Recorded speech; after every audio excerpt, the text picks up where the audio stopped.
I was young, yeah, I was very renowned for my hair. I used to get called the Hoff because I had so much of it. So when I started to lose it, it really affected me. It was an initial panic as to why is this happening? When's it going to stop? Yeah, it was devastating to see it kind of regressing here. Just kind of really paralyzing. It affected my self-confidence, my self-esteem, and really kind of plagued on my mind. It consumed me. So it really stripped my personality from me. I went from a very confident young guy, very active, to being somewhat of a recluse. I hardly go out. If I did, I'd wear a hat. I'd avoid social occasions. I'd avoid parties. I mean, the amount of hair that I've lost was in this region, all in this front. I'd lost my entire front third. All my hair had gone. No, I didn't want to go bald. I didn't want to look old. I wanted to appear attractive. I wanted to be confident. I didn't want to be the person I was turning into as a result of my hair loss.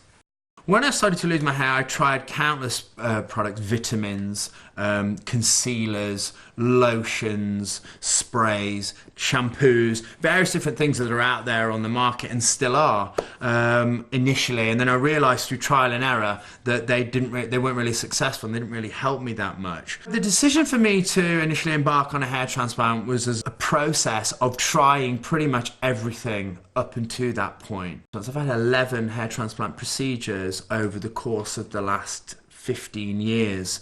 I started off with poor surgery, which led me to become a repair patient. So it's been a very long process, but fortunately for me now, I've kind of lived to tell the tale. As you can see from my pre-op pictures, before I had anything done, I'd lost all this hair already. And now obviously it's all back, all taken from the sides and the back, and all repositioned here in the front in such a way that it all complements each other. It's very natural. The hairline's incredibly natural. No one would know it's a hair transplant. Through the process of restoring my own hair and through the journey, I decided to set up my own website and help educate and empower other hair loss sufferers because I knew what it was like. I knew the emotional journey that was involved with going through hair loss and the pitfalls that I'd gone through.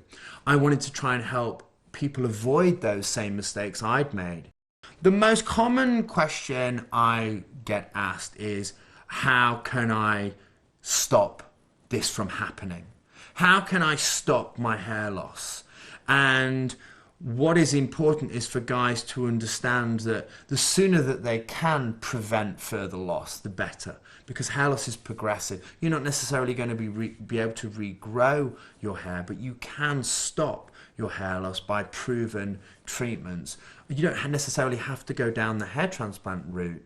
There are other options, and I'm a massive advocate of surgery is a last resort. There are a couple of options that you can look into, treatment, to help prevent further loss and strengthen your existing situation. That's the most common question I get asked. How do I prevent losing more hair?